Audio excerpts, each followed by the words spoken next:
How high can I take LASIK surgery, and how high can I take cataract surgery, and how high can I take the combination of LASIK and cataract surgery to scale the impossibles? Come join me as I see my patient 10 years post-op. Good to see you again, Ken. How are you? I'm doing well. Fantastic. And Ken, as we do every day in our institute, I keep sharing all our patients to inspire our colleagues. And your case, Ken, in less than a minute, can you define your case? And 10 years ago, I had worked on you. Go ahead. 10 years ago, I had a herpes scar on my eye. Before I moved to this part of Florida, I had seen several doctors other places. They not only could not do anything about it, they were afraid to even examine it for fear of reactivating the virus. I got a referral to Dr. Gulani. Dr. Gulani was confident he could treat it. He used his laser surgery and he removed the majority of the scarring, dramatic improvement in vision that has been sustained. I'm very happy. The results were very good. Great. And Ken, what's your vision today? Distance is 20/20. Excellent. And no glasses again. No glasses. So very important It for was checked doctors. this morning. Absolutely, yes. And it's been 10 years now since we fixed this, and there's actually more to this story as a teacher for surgeons. Here we go. So if you look at his cornea here, you can see the scar right here, bang in the center, and you can see the scar excavated, removed a lot of tissue too. It caused about 13 diopters of astigmatism, you can see here. 13 diopters. You can see this map here. You can see in this profile the scarring, nearly full thickness, and then you see a cataract there. So the scar treatment with the laser plastic surgery with laser that we did brought him straight to vision. And then when he matured into a cataract, we had another challenge now. How do we fix the cataract with this kind of cornea? When we went in confidently and actually did a toric premium lens surgery, correct, Ken? Yes. And here he is. You can see over here, perfect capsulorhexis. You see that right there? You can see the marks here of the toric lens, and the vision, of course. You can see the silhouette of the scar here. Remember, I don't believe in removing the whole scar. I believe in refractively correcting it. So this is the pre-op appearance. Complete blindness, 2400 vision, herpes scar. Everybody said nothing should be done. I've been doing these cases for nearly 3 decades now. And here is the patient. Post-op, you can see the cornea very regular and clear, toric premium lens, perfect rhexis, everything well centered, and more important, what I teach, the vision of the patient, 20/20 without glasses, and this is 10 years post-op.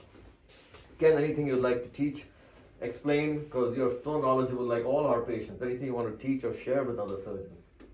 No, I would just encourage people to keep looking. You will find the doctor. Don't take no the first time. Keep looking. Try to obtain a referral to a specialist. And Dr. Gulani would be a good place to start. Thank you, Ken, so much.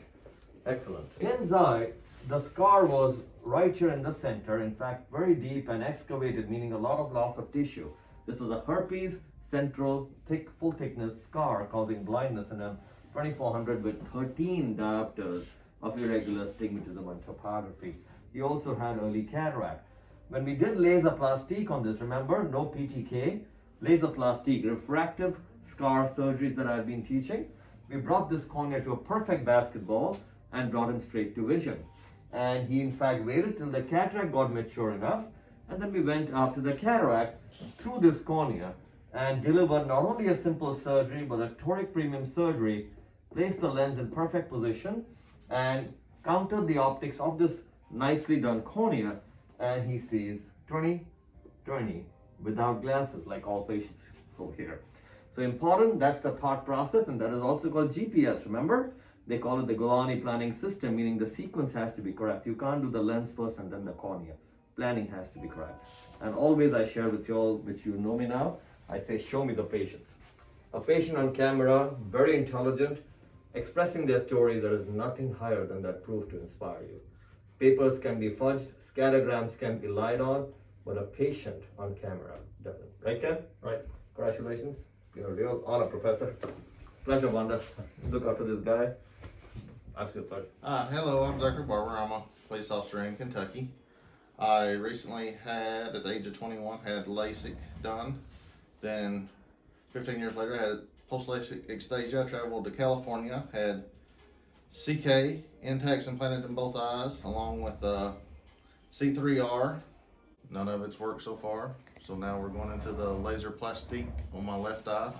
And now I've traveled to Dr. Gulani in Jacksonville, Florida to have the laser plastique done and to correct me hopefully to 2020. No, Zach. Please don't put me on that on the line there. So I said hopefully. Okay. I added hopefully Yes, in there. very good. So I think his main thing was that now here is this gentleman who had 3 procedures, right? Zach, you had actually you had Lasik first. Had LASIK first. That caused ectasia. Then you had Then I had CK, INTACS in both eyes, then C3R, and this was in. California. And then how's the results with that? Not very good. All in all, it's not very good. I see. And what we are planning now is I've finished refracting him, as you can see, and we're going to laser on top of this with laser plastique to bring him to vision. Zach will surely fight for this. As a police officer, you deserve that vision. All right? My name is George Fry, and originally I had a post-vitreous detachment. I went in the spring of 2019 for vitrectomy. That led to cataract. Cataracts growing. I trusted the doctor. I went in to see a doctor in Charleston, and he did cataract surgery, and my zonules fell apart from 10 to 2. Then they did an emergency surgery the day after, and they sutured the lens into my iris at 45 degrees. And I went to multiple doctors after that, including Wills Hospital, to figure out what was wrong, because I was blinded by going outside. And then I read an article that something about positive dysphytopsia. I didn't know what it was. I ended up in California, and they told me I need an iris. Then I had cataract surgery in my left eye, and then I ended up with dry eyes. And Dr. King in Charleston told me that I had a simple pinguecula that was causing dry eyes, and that led me to do a lot of research, and that's where I found Dr. Gulani, and that's what brings me here today. And I wish I would have found him a year ago. It saddens me always, but again, like I said, let's fight for your vision. All of your histories, everybody who comes here every day, and impromptu we record all our patients because I want to inspire my colleagues that we call GPS, is an article I've written, is how to have direction.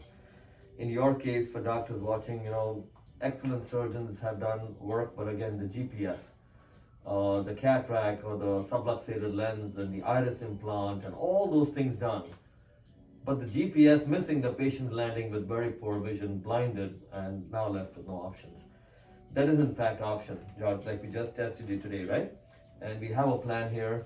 We're going to take step by step and bring him back, as I always call, top the train wreck. Remember? No S. Stop the train wreck. Let's fight and get him the best we can. So don't feel low. Let's fight for this together. Yeah? Safe travels back home, and I'll see you as we plan more. So there you go. Don't let anyone tell you you're not a candidate. Encourage them to rise. Vision is your birthright. You deserve the fight.